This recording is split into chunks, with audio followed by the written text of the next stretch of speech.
4. Ali. It was a miserable morning in Daevabad.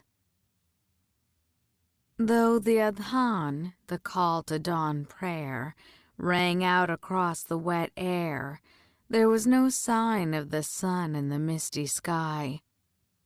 Fog shrouded the great city of brass, obscuring its towering minarets of sand-blasted glass and hammered metal, and veiling its golden domes. Rain seeped off the jade roofs of marble palaces and flooded its stone streets, condensing on the placid faces of its ancient Nahri founders memorialized on the murals covering its mighty walls. A chilly breeze swept through the winding streets, past intricately tiled bathhouses and the thick doors protecting fire temples whose altars had burned for millennia, bringing the smell of damp earth and tree sap from the thickly forested mountains that surrounded the island.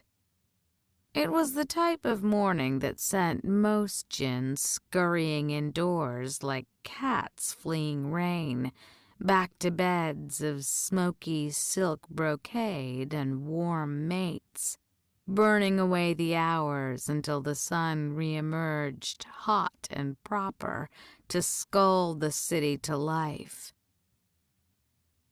Prince Alizaid al-Khatani was not one of them. He pulled the tail of his turban across his face and shivered, hunching his shoulders against the cold rain as he walked. His breath came in a steamy hush, the sound amplified against the damp cloth. Rain dripped from his brow, evaporating as it crossed his smoky skin. He went over the charges again in his mind. "You have to talk to him," he told himself. "You have no choice. The rumors are getting out of hand." Ali stuck to the shadows as he neared the Grand Bazaar. Even at this early hour, the bazaar would be busy. Sleepy merchants undoing the curses that had protected their wares throughout the night. Apothecaries brewing potions to energize their first customers. Children carrying messages made of burnt glass that shattered upon revealing their words. Not to mention the bodies of barely conscious addicts wasted on smuggled human intoxicants. With little desire to be seen by any of them, Ali turned down a dark lane, a detour that took him so deep into the city that he could no longer glimpse the tall brass walls that enclosed it. The neighborhood he entered was an old one, crowded with ancient buildings mimicking human architecture lost to time. Columns carved with Nabatean graffiti, friezes of Etruscan satyrs, and intricate Mauryan stupas. Civilizations long dead, their memory captured by the curious jinn who'd passed through, or by nostalgic Shafit trying to recreate their lost homes. A large stone mosque with a striking spiral minaret and black and white archways stood at the end of the street. One of the few places in Daevabad where jinn purebloods and Shafit still worshipped together. The mosque's popularity with traders and travelers from the Grand Bazaar made for an unusually transient community, and a good place to be invisible. Ali ducked inside, eager to escape the rain. He'd no sooner slipped off his sandals than they were snatched away by a zealous ishtas, the small-scaled creatures obsessed with organization and footwear. For a bit of fruit and negotiation, Ali's shoes would be returned to him after prayer, scrubbed and fragrant with sandalwood. He continued, passing a pair of matching marble ablution fountains, one flowing with water for the shafit, while its partner swirled with the warm black sand most purebloods preferred. One of the oldest in Daevabad, the mosque consisted of 4 covered halls enclosing a courtyard open to the gray sky. Worn down by the feet and brows of centuries of worshippers, its red and gold carpet was thin but immaculate. Whatever self-cleaning enchantments had been woven in with its thread still held. Large, hazy glass lanterns filled with enchanted flames hung from the ceiling, and nuggets of frankincense smoldered in corner braziers. It was mostly empty this morning, the benefits of communal prayer perhaps not outweighing the vile weather for many of its usual congregants. Ali took a deep breath of the fragrant air as he scanned the scattered worshippers, but the man he was looking for had yet to arrive. Maybe he's been arrested. Ali tried to dismiss the dark thought as he approached the gray marble mihrab, the niche in the wall indicating the direction of prayer. He raised his hands. Despite his nerves, as Ali began to pray, he felt a small measure of peace. He always did, but it didn't last long. He was finishing his second rakat of prayer when a man knelt quietly beside him. Ali stilled. "Peace be upon you, brother," the man whispered. Ali avoided his gaze. "And upon you, peace," he said softly. "Were you able to get it?" Ali hesitated. It was the fat purse concealed in his robe that contained a small fortune from his overflowing personal vault at the treasury. "Yes, but we need to talk." From the corner of his eye, Ali saw his companion frown, but before he could respond, the mosque's imam approached the mihrab.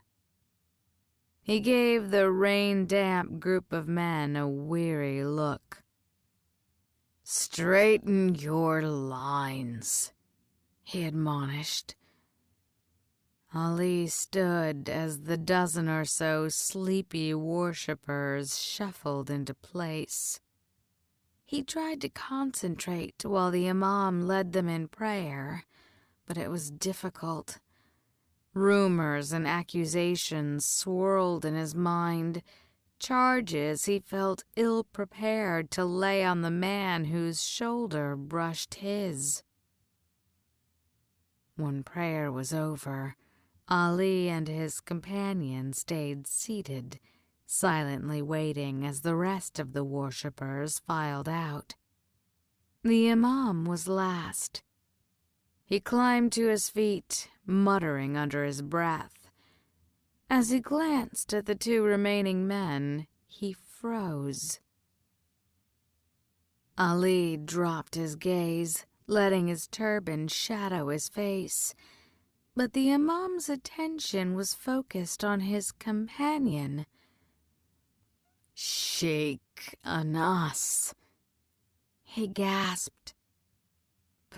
"Peace be upon you." "And upon you peace," Anas replied calmly.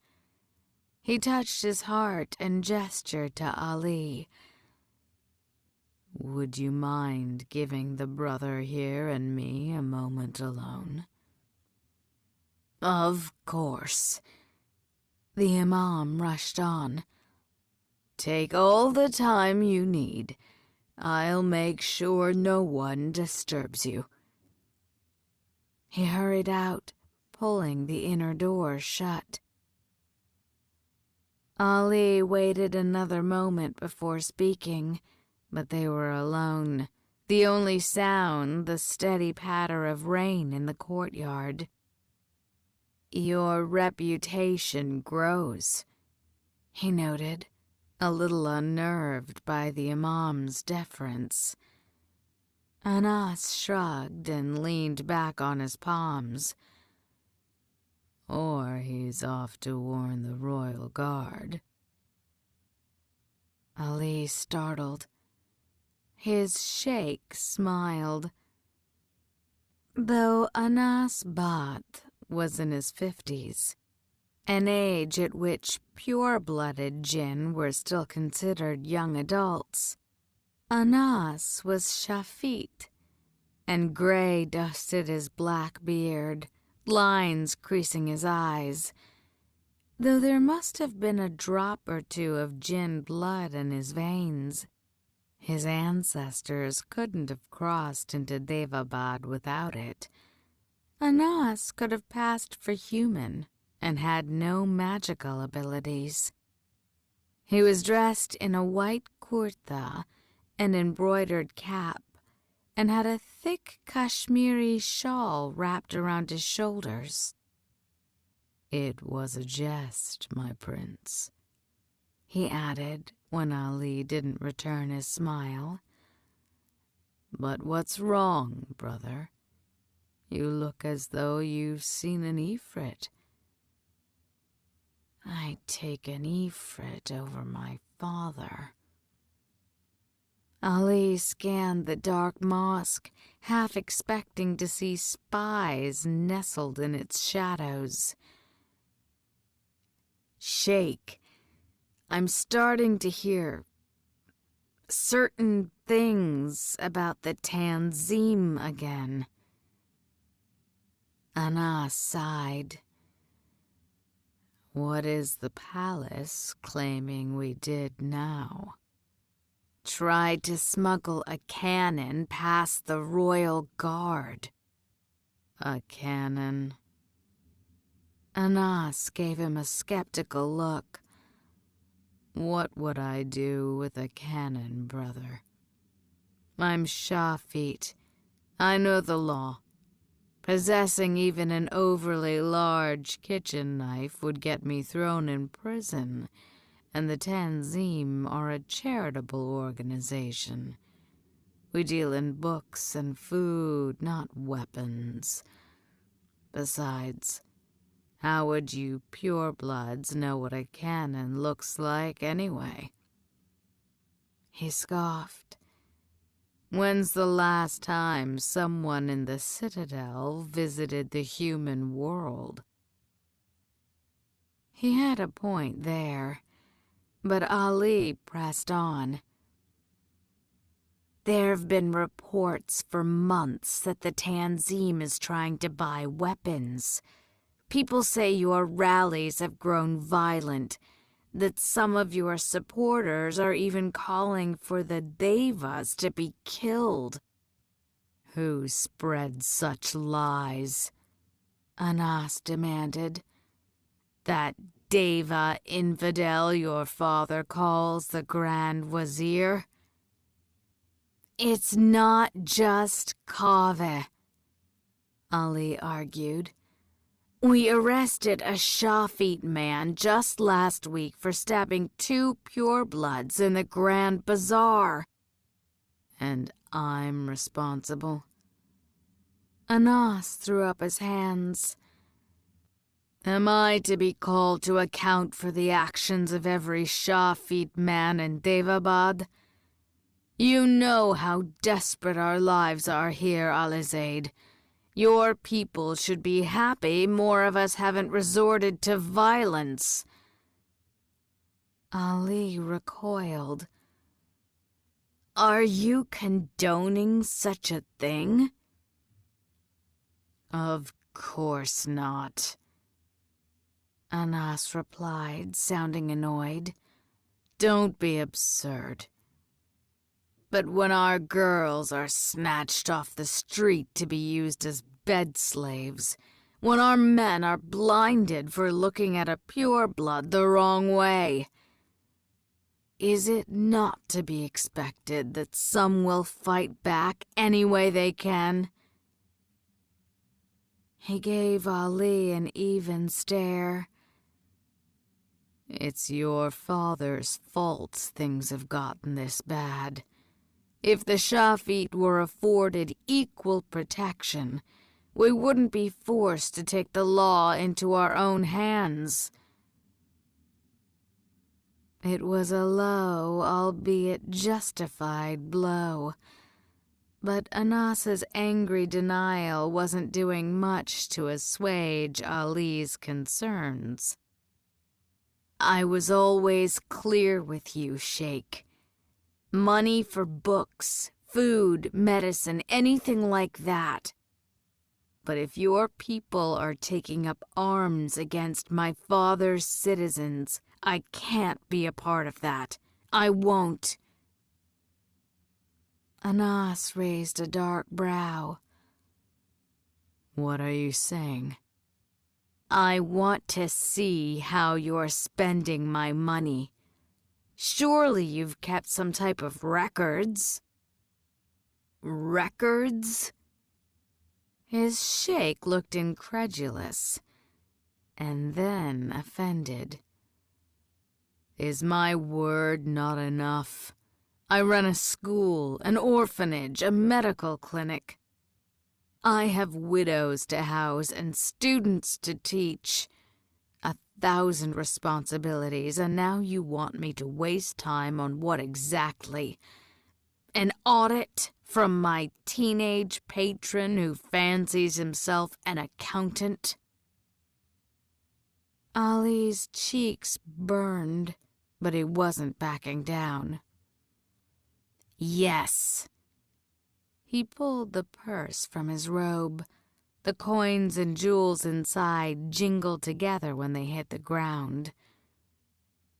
Otherwise, this will be the last of it. He rose to his feet. Alizaid, Anas called. Brother. His sheikh scrambled to his feet, putting himself between Ali and the door. You're acting rashly. No, I was acting rashly when I started funding a Shah-feet street preacher without checking into his story, Ali wanted to say, but he held his tongue, avoiding the older man's eyes. I'm sorry, Sheikh. Anas's hand shot out. Just wait, please. There was an edge of panic in his normally calm voice. What if I could show you? Show me? Anas nodded. Yes, he said, his voice growing firm as if he had come to a decision. Can you get away from the citadel again tonight? I suppose. Ali frowned. But I don't see what that has to do with... The sheikh cut him off. Then meet me at the Deva gate tonight, after Isha prayer. He glanced down Ali's body. Dress as a nobleman from your mother's tribe, with all the finery you have to spare. you'll easily pass." Ali flinched at the comment. "That doesn't—" "You will learn tonight what my organization does with your money." Ali followed his sheikh's instructions exactly, slipping out after Isha prayer with a bundle tucked under one arm. After taking a circuitous route through the Grand Bazaar, he ducked into a dark, windowless lane. He unrolled the bundle, one of the rich teal robes the Ayanle, his mother's kinsmen, were fond of, and pulled it on over his uniform. A turban of the same color went on next, wrapped loosely around his neck in Ayanle fashion, and then a deeply ostentatious collar of gold worked with corals and pearls. Ali hated jewelry.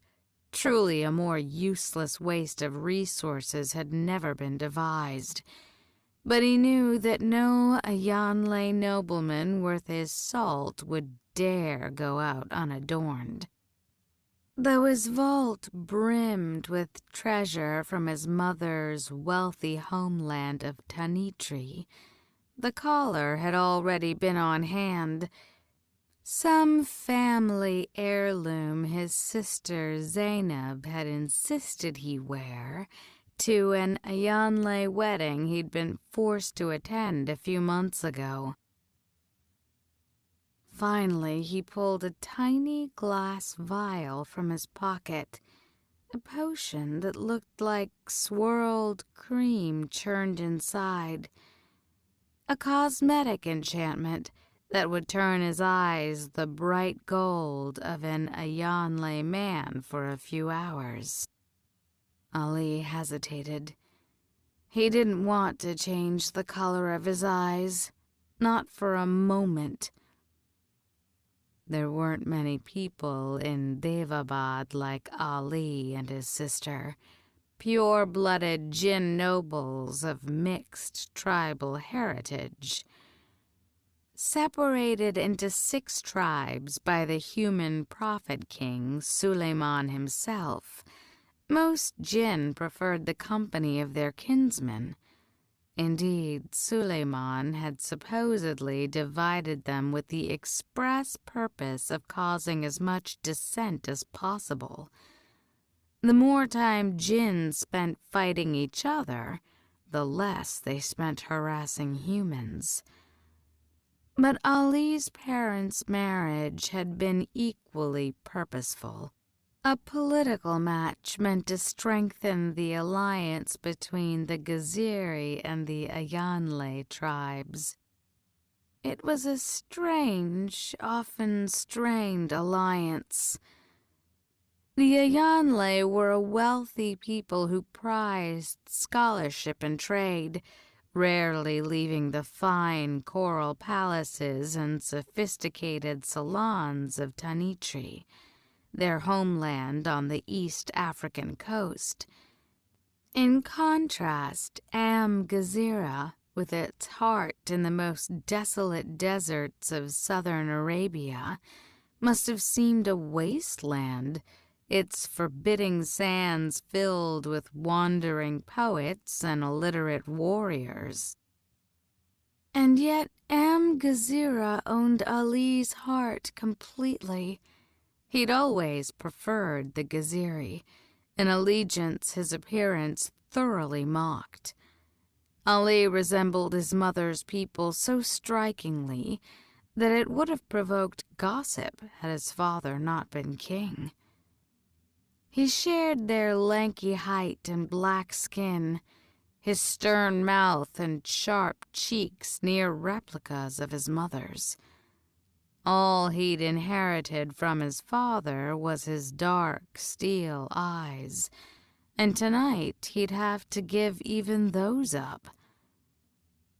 Ali opened the vial and tapped a few drops into each eye. He bit back a curse. God, it burned.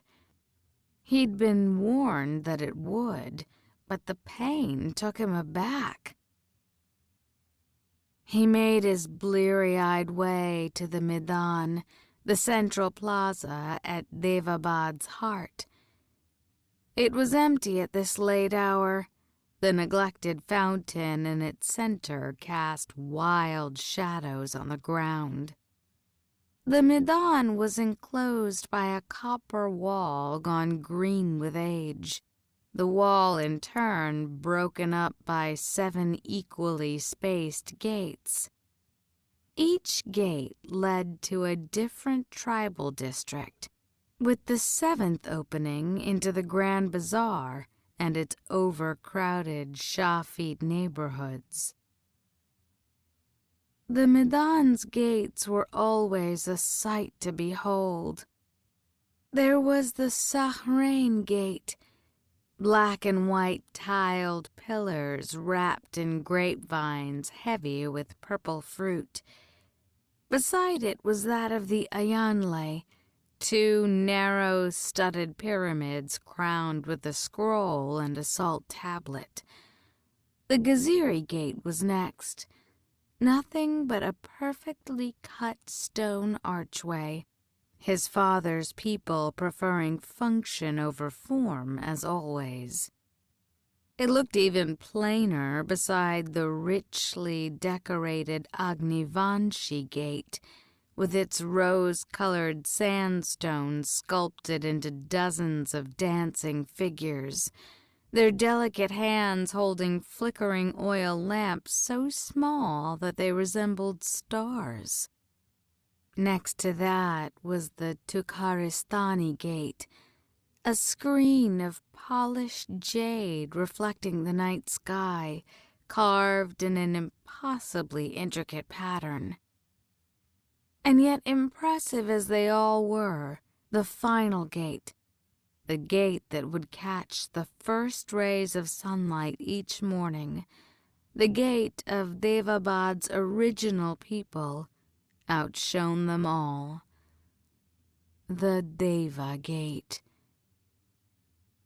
The entrance to the Deva's quarter, for the fire worshippers had arrogantly taken their race's original name as their own tribal one, sat directly across from the Grand Bazaar, its enormous paneled doors painted a pale blue that could have been plucked directly from a fresh-washed sky, and embedded with white and gold sandstone discs set in a triangular pattern.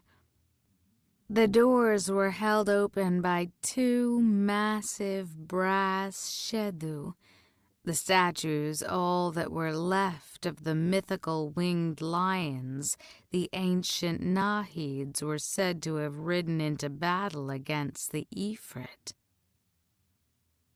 He made his way toward the entrance, but he'd barely gotten halfway there when 2 figures stepped out from beneath the gate's shadow. Ali stopped. One of the men quickly raised his hands and moved into the moonlight. Anas. His sheikh smiled. Peace be upon you, brother. He was dressed in a homespun tunic the color of dirty wash water, his head uncharacteristically bare. And upon you peace. Ali eyed the second man. He was Shafit, that much was apparent from his rounded ears, but looked Sahrain, with the North African tribe's fiery red-black hair and copper eyes. He wore a striped galabeah, its tasseled hood half drawn. The man's eyes widened at the sight of Ali. "This is your new recruit?" he laughed. Are we so desperate for fighters that we're taking crocodiles barely out of their shell?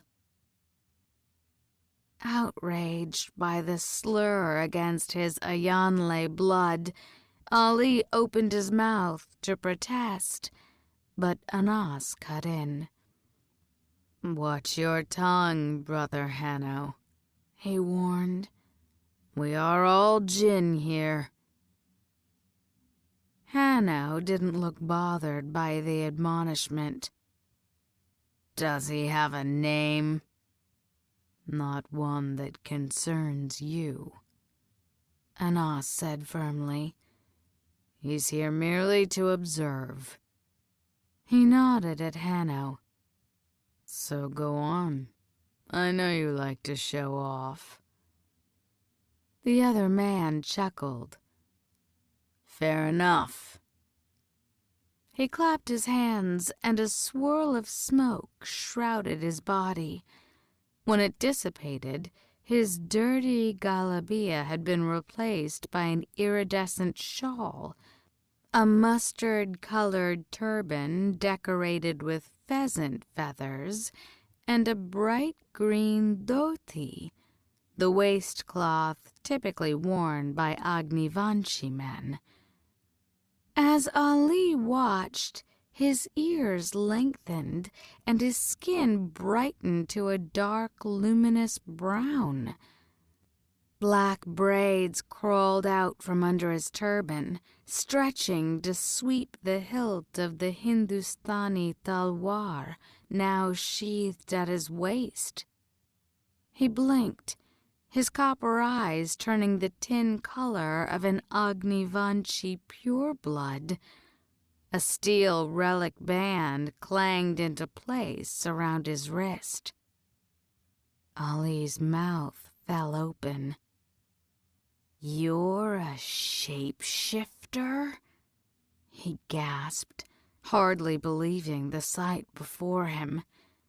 Shape-shifting was an incredibly rare ability, one which only a few families in each tribe possessed, and even fewer managed to master.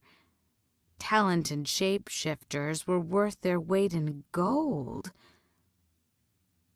By the Most High, I didn't think the Shafit even capable of such advanced magic. Hanno snorted. "You purebloods always underestimate us." "But—" Ali was still stunned. "If you can look pure-blooded, why even live as Shafit?" The humor vanished from Hanno's new face. "Because I am Shafit. That I can wield my magic better than a pure-blood. That the sheikh here could spin intellectual circles around the scholars of the royal library. That is proof that we're not so different from the rest of you." He glared at Ali. "It's not a thing I mean to hide." Ali felt like a fool.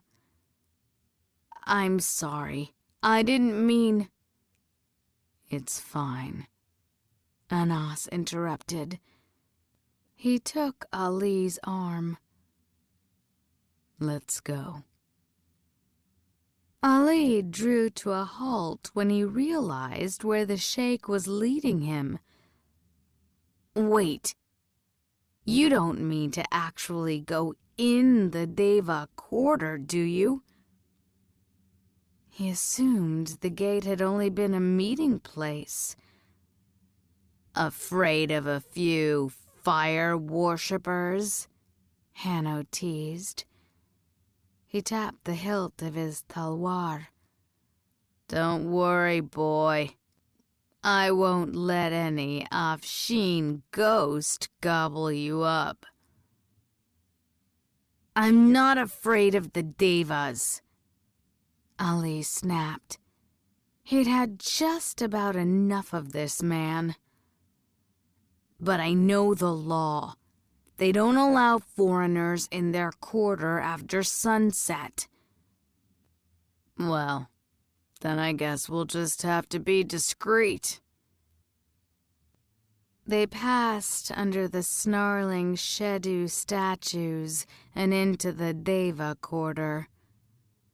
Ali got a brief glance at the main boulevard, bustling at this time of night with shoppers browsing in the market and men playing chess over endless cups of tea, before Anas pulled him toward the back of the nearest building. A dark alley stretched before them, lined with neatly stacked crates of garbage awaiting disposal. It snaked away, vanishing into the gloomy distance. "Stay low and stay quiet," Anas warned. It quickly became clear that the Tanzim men had done this before. They navigated the maze of alleys with ease, darting into the shadows every time a back door banged open. When they finally emerged, it was in a neighborhood that bore little resemblance to the gleaming central boulevard. The ancient buildings looked hewn directly from Daevabad's rocky hills, ramshackle wooden huts squashed in every available space. A squat brick complex stood at the end of the street, firelight winking from behind its tattered curtains. As they drew closer, Ali could hear drunken laughter and the strains of some sort of stringed instrument pouring out from the open door. The air was hazy. Smoke drifted about the men lounging on stained cushions, swirling past steam pipes and dark goblets of wine. The patrons were all Deva, many with black caste tattoos and family sigils emblazoned on their golden brown arms. A burly man in a stained vest with a scar splitting one cheek guarded the entrance. He climbed to his feet as they approached, blocking the door with an enormous axe. "You lost," he growled. "We're here to see Turan," Hanno said. The guard's black eyes shifted to Anas. He sneered. "You and your crocodile friend can come in, but the dirt blood stays out here." Hanno stepped up to him, his hand on his talwar.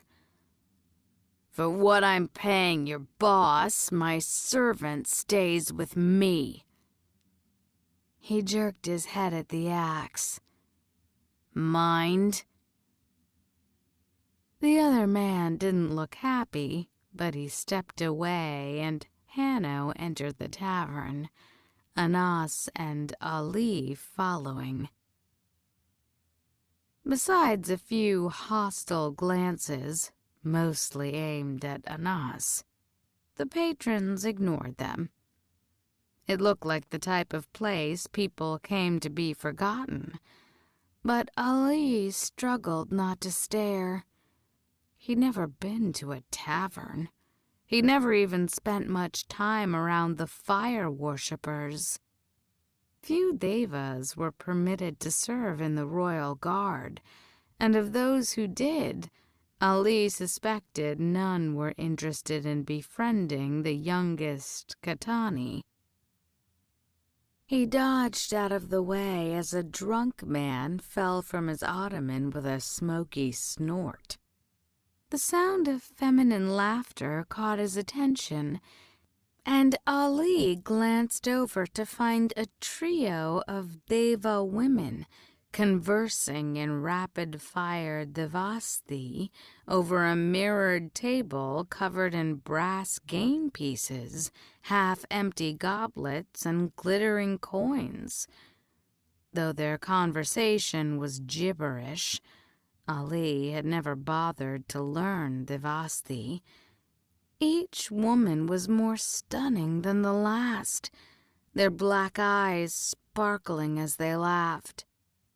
They wore embroidered blouses that were cut low and tight across their breasts, their slender golden waists wrapped in jeweled chains. Ali abruptly lost the battle he'd been waging against staring. He'd never seen an adult Deva woman uncovered, let alone one displaying the charms of these three. The most conservative of tribes, Deva women veiled themselves when leaving their homes, with many, especially from high-born families, refusing to speak to foreign men at all. Not these three. Noticing Ali, one of the women straightened up, boldly meeting his eyes with a wicked grin. "Aye, darling, do you like what you see?" she asked in accented Jinnistani. She licked her lips, causing his heart to skip several beats, and nodded to the jeweled collar around his neck. "You look like you could afford me." Anna stepped between them. "Lower your eyes, brother," he chided gently. Embarrassed, Ali dropped his gaze. Hanno snickered, but Ali didn't look up until they were led into a small back room. It was better adorned than the tavern. Intricately woven rugs depicting fruit trees and dancers covered the floor, while chandeliers of cut glass hung from the ceiling. Hanno pushed Ali onto one of the plush cushions lining the wall. "Keep quiet," he warned as he took a seat beside him. "It took me a long time to set this up." Anna stayed standing, his head bowed in an uncharacteristically subservient manner. A thick felt curtain in the center of the room swept away to reveal a Deva man in a crimson coat standing at the entrance to a dark corridor. Hanno beamed. "Greetings, Sahib," he boomed in an Agnivanshi accent. "You must be Turan. May the fires burn brightly for you." Turan didn't return the smile or the blessing. "You're late." The shapeshifter lifted his dark brows in surprise. "Is the market for stolen children a punctual one?" Ali startled, but before he could open his mouth, Anas caught his eye from across the room and gave a slight shake of his head. Ali stayed quiet. Turan crossed his arms, looking irritated. "I can find another buyer if your conscience bothers you." "And disappoint my wife?" Hanno shook his head. "Absolutely not. She's already set up the nursery." Turan's eyes slid to Ali. "Who's your friend?" "Two friends," Hanno corrected, tapping the sword at his waist. Do you expect me to wander about the Deva quarter with the ridiculous amount of money you're demanding and not bring protection?" Turan's cold gaze stayed fixed upon Ali's face. His heart raced. Ali could think of few places worse to be recognized as a Khatani prince than a Deva tavern filled with drunk men of various criminal persuasions. Anas spoke for the first time. "He is delaying, master," he warned.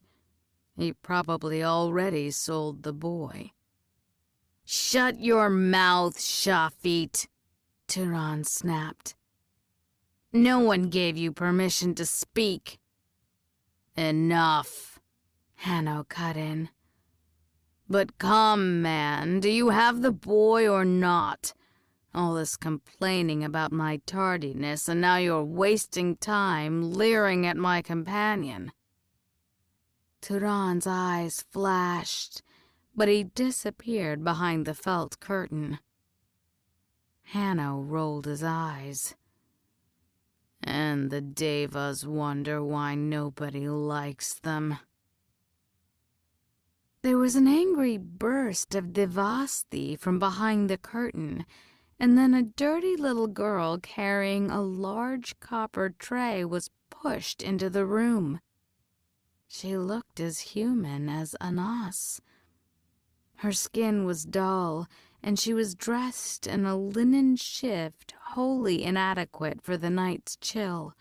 Her hair shaved so roughly, there were scarred nicks on her bare scalp.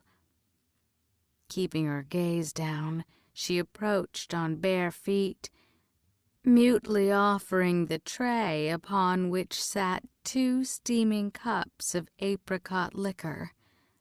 She couldn't have been any older than 10. Ali spotted the bruises on the girl's wrist at the same time as Hanno, but the shapeshifter straightened up first. He hissed, "I'll kill that man." The little girl scrambled back, and Anas hurried to her side. "It's okay, little one. He didn't mean to scare you. Hanno, put your weapon away," he warned as the shapeshifter drew his talwar. "Don't be a fool." Hanno snarled, but sheathed the blade as Turan re-entered. The Deva man took one look at the scene before him and then glared at Anas. "Get away from my servant!" The girl retreated to a dark corner, cowering behind her tray. Ali's temper flashed. He'd heard Anas speak for years about the plight of the Shafit, but to actually witness it, to hear how the Devas spoke to Anas, to see the bruises on the terrified little girl. Maybe Ali had been wrong to question him earlier. Turan approached. A baby, well swaddled and fast asleep, was nestled in his arms. Hanno immediately reached for him. Turan held back. "The money first." Hanno nodded at Anas, and the sheikh stepped forward with the purse Ali had given him earlier. He spilled the contents on the rug, a mix of currencies including human dinars, Tukharistani jade tablets, salt nuggets, and a single small ruby. "Count it yourself," Hanno said curtly. "But let me see the boy." Turan passed him over, and Ali had to work to contain his surprise. He'd expected another Shafit child, But the baby's ears were as peaked as his own, and his brown skin gleamed with the luminescence of a pure blood. Hanno briefly opened one closed lid, revealing tin-colored eyes. The baby let out a smoky whimper of protest. "He'll pass," Turan assured him. "Trust me, I've been in this business long enough to know no one will ever suspect that he's a Shafit." Shafit? Ali looked at the boy again, taken aback. But Turan was right. He didn't look like a mixed blood in the slightest. "Did you have any trouble getting him away from his parents?" Hanno asked. "The father wasn't an issue. Agnivanchi pureblood who just wanted the money. The mother was a maid who ran off when he got her pregnant. Took a while to track her down. And she agreed to sell the child." Turan shrugged. "She's Shafit. Does it matter?" "It does if she's going to make problems for me later." "She threatened to go to the Tanzim," Turan scoffed.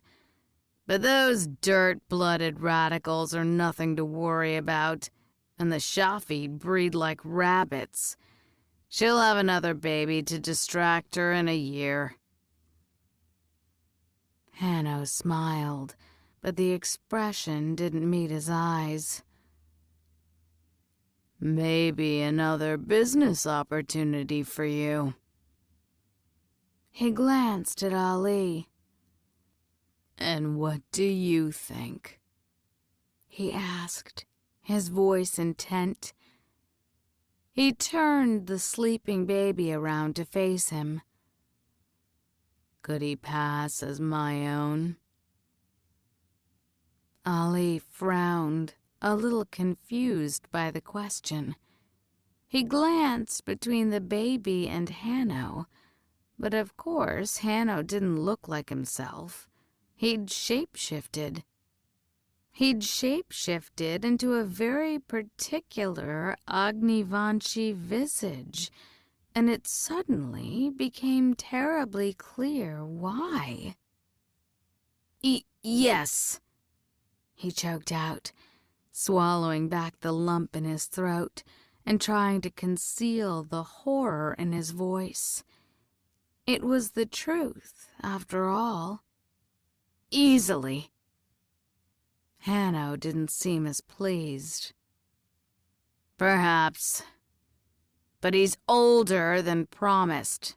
Certainly not worth the ridiculous price you're demanding," he complained to Turan. "Is my wife to have given birth to a toddler? Then go." Turan raised his palms.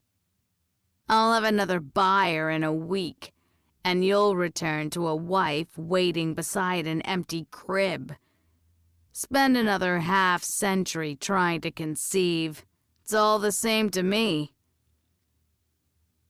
Hanno appeared to deliberate another moment. He glanced at the little girl still crouched in the shadows. "We're looking for a new servant. Include that one with the boy, and I will pay your price." Turan scowled. "I'm not going to sell you a house slave for nothing."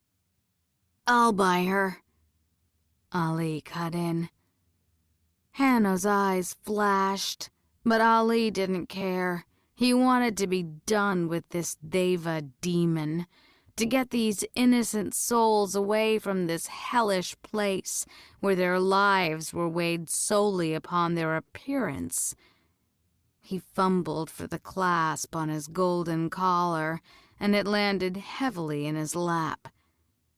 He thrust it at Turan, the pearls glistening in the soft light.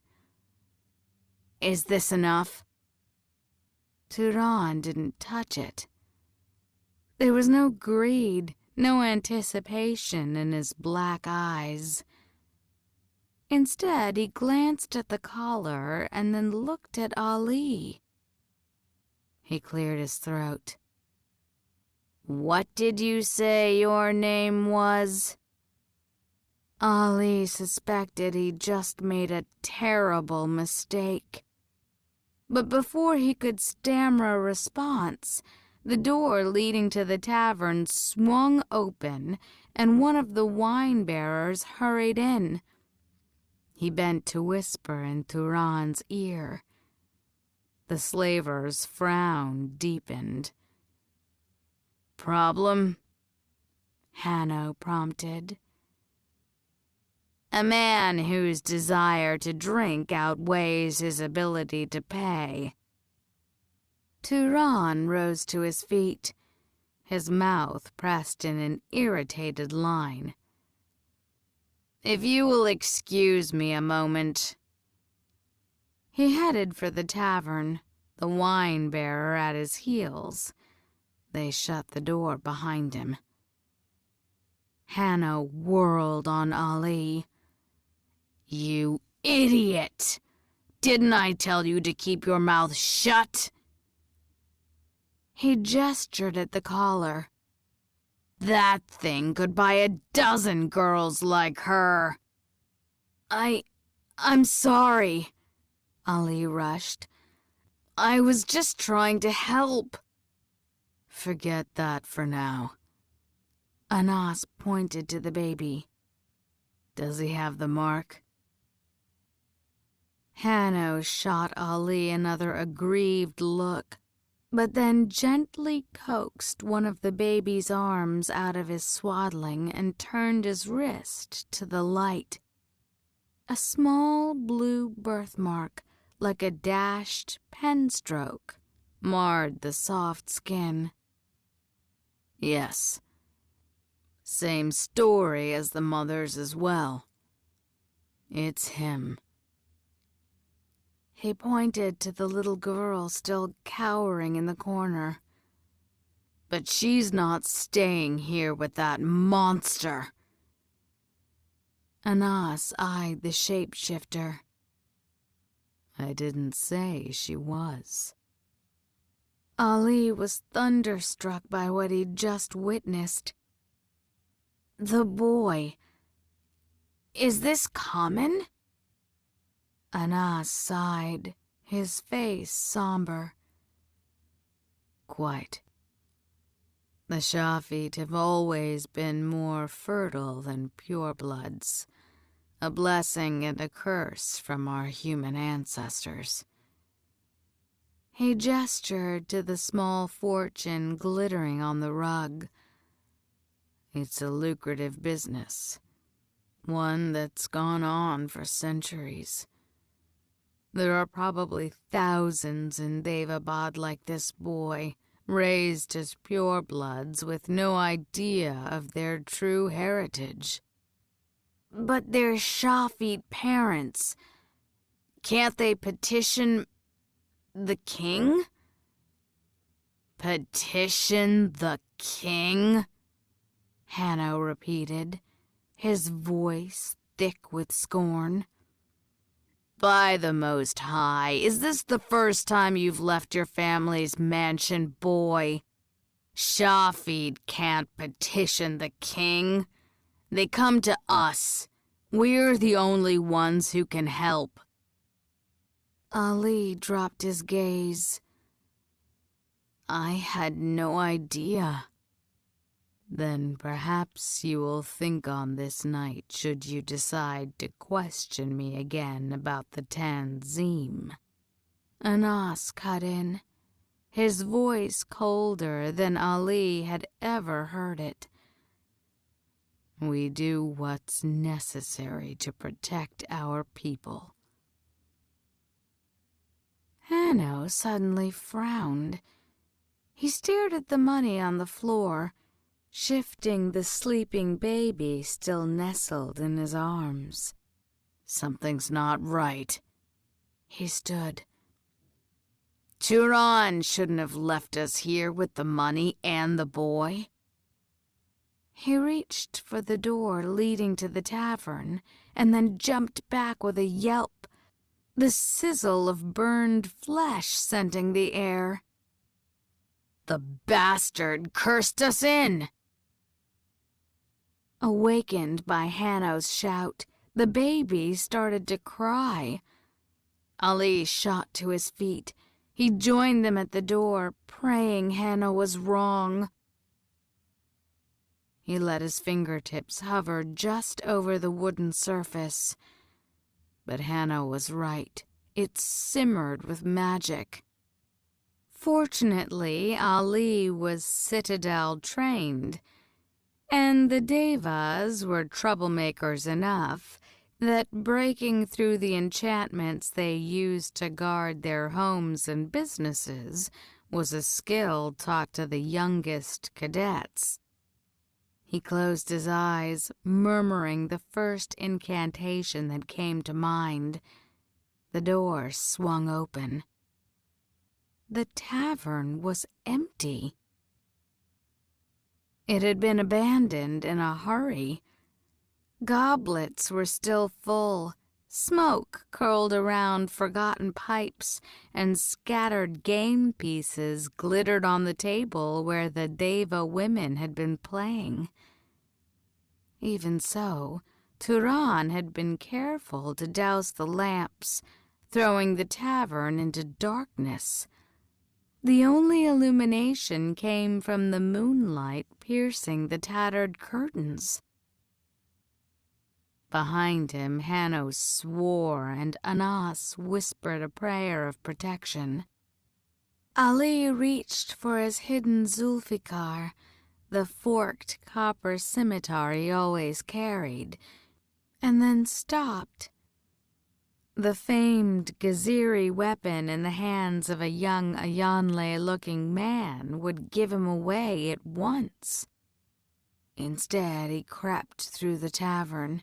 Taking care to remain hidden, he peeked past the curtain. The royal guard stood on the other side. Ali sucked in his breath.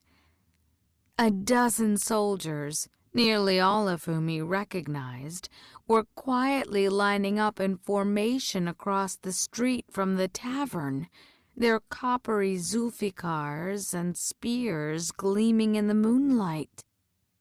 More were coming. Ali could see shadowy movement from the direction of the Medan. He stepped back.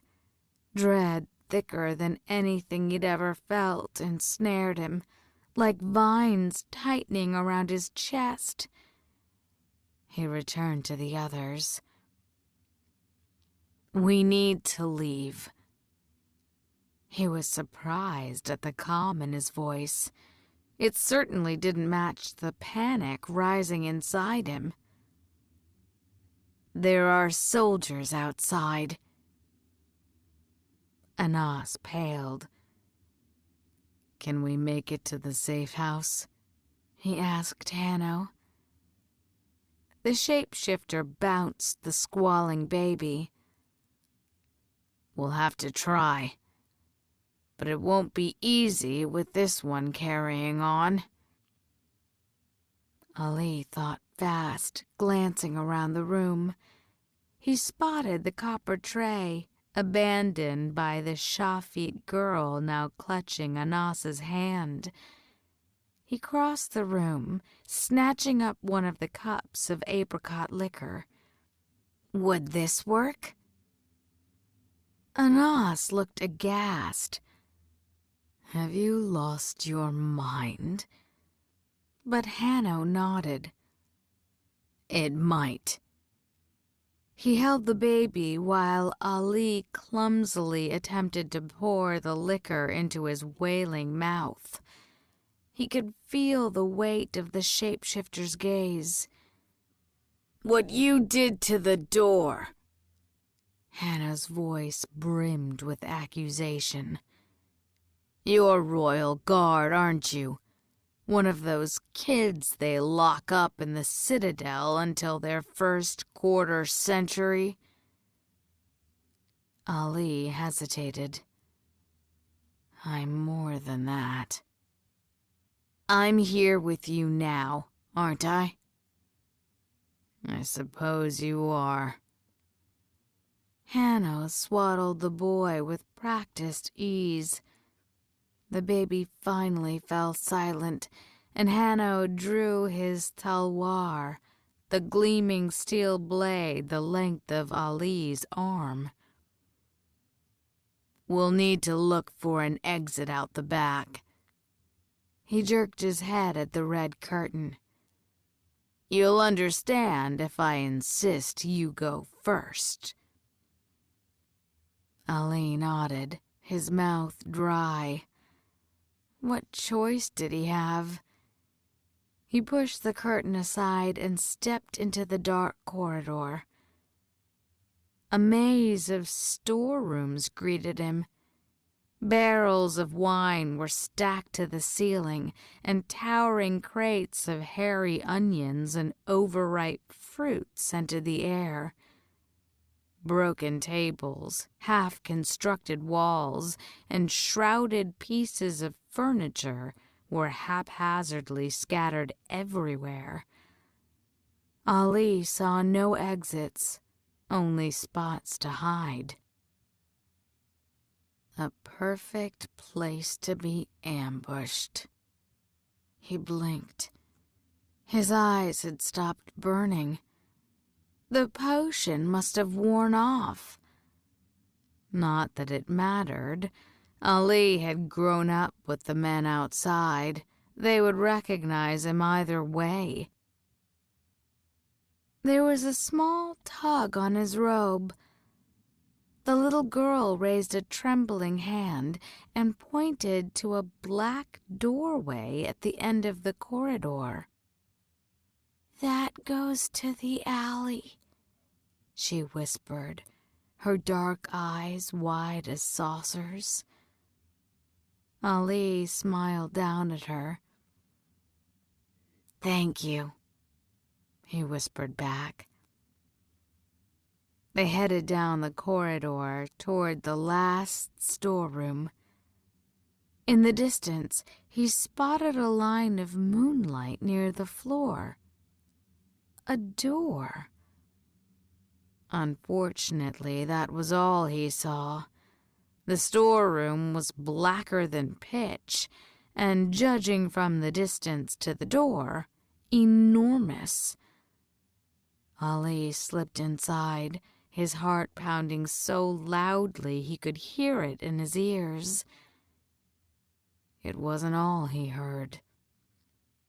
There was a hush of breath, and then something whooshed past his face, grazing his nose and smelling of iron.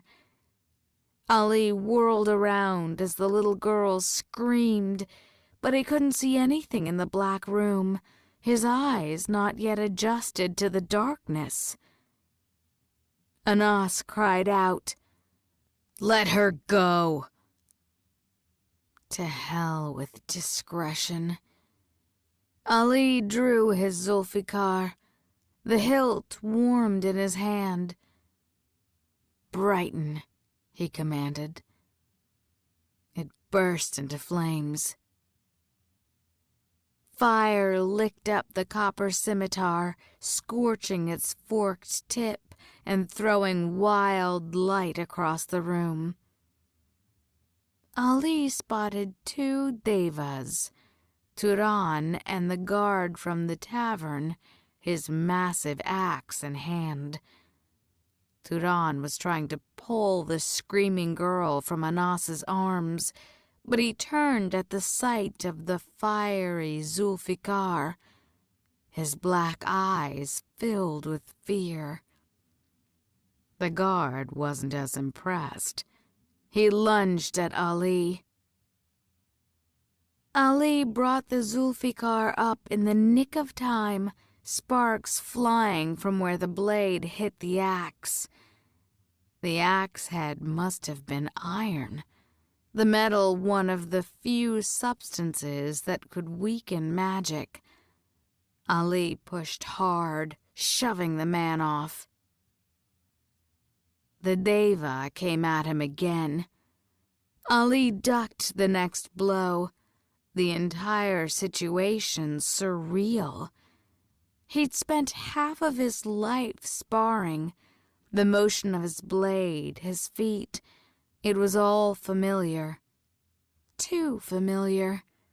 It seemed impossible to imagine that his opponent actually wanted to kill him, that a misstep wouldn't result in trash-talking over coffee, but a bloody death on a dirty floor in a dark room where Ali had no business being in the first place. Ali dodged another blow. He'd yet to attack the other man himself. How could he? He'd had the best martial training available, but he'd never killed anyone. He'd never even intentionally harmed another. He was underage, years from seeing combat, and he was the king's son.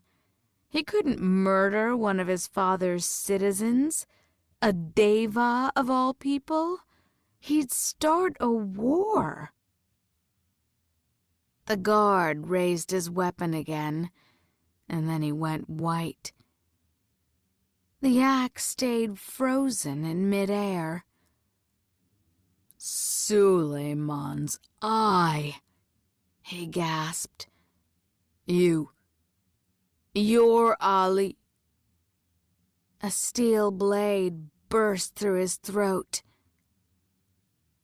"Al-Qahtani," Hanno finished. He twisted the blade, stealing the man's last words as he stole his life. He pushed the dead man off the talwar with one foot, letting him slide to the floor. "Ali Zaid fucking Al-Qahtani." He turned to Anas, his face bright with outrage. "Oh, Sheikh, how could you?" Turan was still there. He glanced at Ali and then at the Tanzim men. Horrified realization lit his face. He lunged for the door, fleeing into the corridor. Ali didn't move, didn't speak. He was still staring at the dead Deva guard. "Hanno." Anas's voice was shaky. "The prince. No one can know." The shapeshifter let out an aggravated sigh. He handed the baby to Anas and picked up the axe. He followed Turan. The realization came to Ali too late. Wait! You don't have to." There was a short scream in the corridor, followed by a crunching sound. Then a second. A third. Ali swayed on his feet, nausea threatening to overwhelm him. This isn't happening. "Ali Zaid." Anas was before him. "Brother, look at me." Ali tried to focus on the Sheikh's face. "He sold children. He would have revealed you. He needed to die." There was a distinct sound of the tavern doors smashing open. "Anas Bat!" a familiar voice shouted. "Wajid." Oh, God, no. "We know you're here." Hanno rushed back into the room. He snatched up the baby and kicked open the door. "Come on."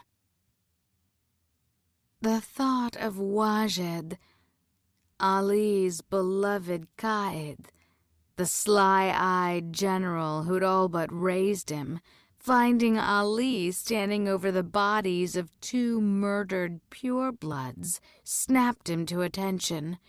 He raced after Hanno, Anas at his heels. They emerged in another trash-strewn alley. They ran until they reached its end, the towering copper wall that separated the Tukharistani and Deva quarters. Their only escape was a narrow breach leading back to the street. Hanno peeked out of the breach and then jerked back. "They've Deva archers." "What?" Ali joined him, ignoring the sharp elbow to his side. At the distant end of the street was the tavern, lit up by the fiery zulfikars of soldiers pouring through the entrance. A half-dozen Deva archers waited on elephants, their silver bows gleaming in the starlight. "We have a safe house in the Tukharistani quarter," Hanno explained.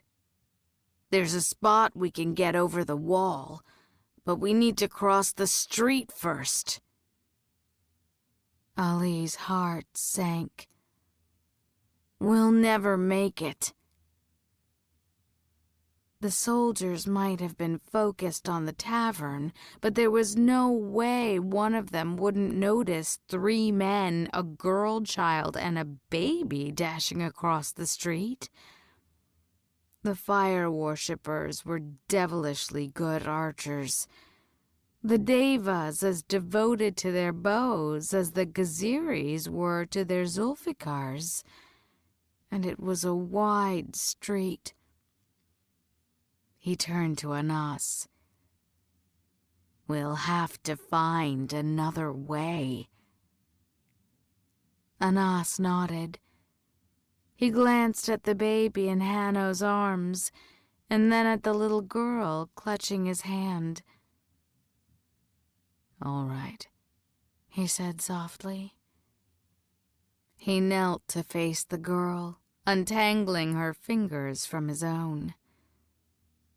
"My dear, I need you to go with the brother here." He pointed at Ali. "He's going to take you someplace safe." Ali stared at Anas, dumbstruck. "What? Wait, you don't mean—" "I'm the one they're after." Anas stood. "I'm not going to risk the lives of children to save my own." He shrugged, but his voice was strained when he spoke again. "I knew this day would come. I'll try to distract them, to give you as much time as possible." "Absolutely not," Hanno declared. "The Tanzim need you." "I'll go. I've got a better chance at taking out some of those purebloods anyway." Anas shook his head. "You're better equipped than I to get the prince and the children to safety." "No." The word tore from Ali's throat, more prayer than plea. He could not lose his sheikh, not like this. "I'll go. Surely I can negotiate some sort of—" "You'll negotiate nothing." Anas cut in, his voice severe. "If you tell your father about tonight, you're dead. Do you understand? The Devas would riot if they learned of your involvement. Your father won't risk that." He placed a hand on Ali's shoulder. "And you're too valuable to lose." "The hell he is," Hannah retorted. "You're going to get yourself killed just so some Katani brat can—" Anas cut him off with a sharp motion of his hand. "Alizaid al-Katani can do more for the Shafit than 1,000 groups like the Tanzim. And he will," he added, giving Ali an intent look. "Earn this. I don't care if you have to dance on my grave. Save yourself, brother. Live to fight again." He pushed the little girl toward him. "Get them out of here, Hanno." Without another word, he turned back, heading for the tavern. The Shafit girl looked up at Ali, her brown eyes enormous with fear. He blinked back tears. Anas had sealed his fate. The least Ali could do was follow his last order. He picked up the girl, and she clung to his neck, her heart thudding against his chest. Hanno shot him a look of pure venom. "You and I, Al-Katani, are going to have a long chat when this is over." He snatched the turban from Ali's head, quickly fashioning it into a sling for the baby. Ali immediately felt more exposed. "Was there something wrong with yours? You'll run faster if you're worried about being recognized." He nodded at Ali Zulfikar. "Put that away." Ali shoved the Zulfikar under his robe, shifting the girl to his back as they waited. There was a shout from the tavern, followed by a second, more exultant cry. "God protect you, Anas." The archers turned toward the tavern. One drew back his silver bow, aiming an arrow at the entrance.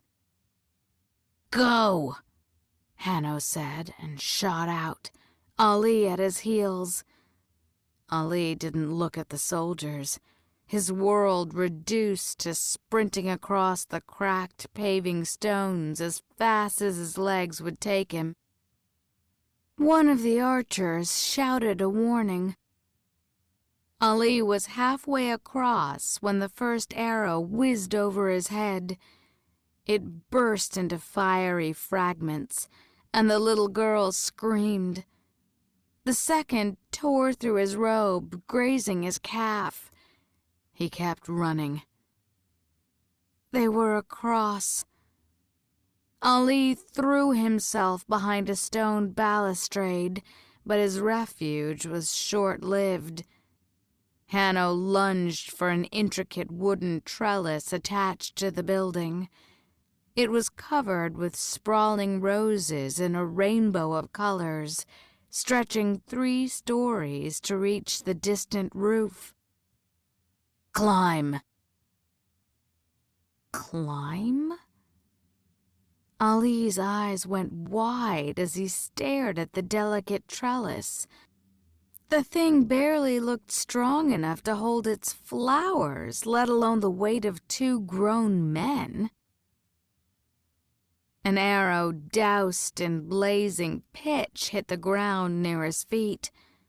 Ali jumped back, and the sound of trumpeting elephants filled the air. The trellis it was. The wooden frame shook violently as he climbed, the thorny vines shredding his hands. The little girl clung to his back, half choking Ali as she buried her face in his neck, her cheeks wet with tears. Another arrow whizzed past their heads, and she shrieked, in pain this time. Ali had no way to check on her.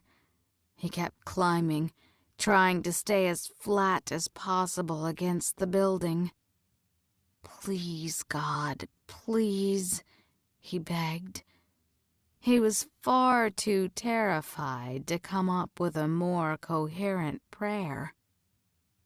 He was nearly at the roof, Hanno already clear, when the trellis began to peel away from the wall. For one heart-stopping moment, Ali was falling backward. The wooden frame came apart in his hands. A scream bubbled up in his throat. Hanno grabbed his wrist. The Shafit shapeshifter dragged him onto the roof, and Ali promptly collapsed. "The girl," he breathed. "An arrow." Hanno pulled her from his back and quickly examined the back of her head. "It's all right, little one," he assured her. "You'll be okay." He glanced at Ali. "She'll need a few stitches, but the wound doesn't look deep." He undid the sling. "Let's switch." Ali took the baby, slipping into the sling. There was a shout from below. "They're on the roof!" Hanno yanked him to his feet. "Go!" He dashed away, and Ali followed. They ran across the roof, leaping over the narrow space to the next building, and then doing it again, racing past lines of drying laundry and potted fruit trees. Ali tried not to look at the ground as they jumped, his heart in his throat. They reached the last roof, but Hanno didn't stop, instead speeding up as he neared the edge. And then, to Ali's horror, he launched himself over. Ali gasped, drawing to a stop just before the edge. But the shapeshifter wasn't dashed on the ground below. Instead, he'd landed atop the copper wall separating the tribal quarters. The wall was perhaps half a body length lower than the roof, and a good 10 paces away. It was an impossible jump, pure fortune that Hanno had made it. He gave the shapeshifter an incredulous look. "Are you insane?" Hanno grinned, baring his teeth. "Come on, Al-Qatani. Surely if a Shafid can do it, so can you." Ali hissed in response. He paced the edge of the roof. Every sensible instinct he had screamed at him not to jump. The sound of the pursuing soldiers grew louder. They'd be up on the roof any minute. Ali took a few steps back, trying to work up the courage to take a running leap. "This is madness." He shook his head. "I can't." "You don't have a choice." The humor vanished from Hanno's voice. "Al-Qatani. Alizaid." He pressed when Ali didn't respond. "Listen to me. You heard what the Sheikh said. You think you can turn back now? Beg your Abba for mercy?" He shook his head. "I know, Gaziris. Your people don't fuck around with loyalty." Hanno met Ali's gaze, his eyes dark with warning. What do you think your father will do when he learns his own blood betrayed him?" "I never meant to betray him." Ali took a deep breath, and then he jumped.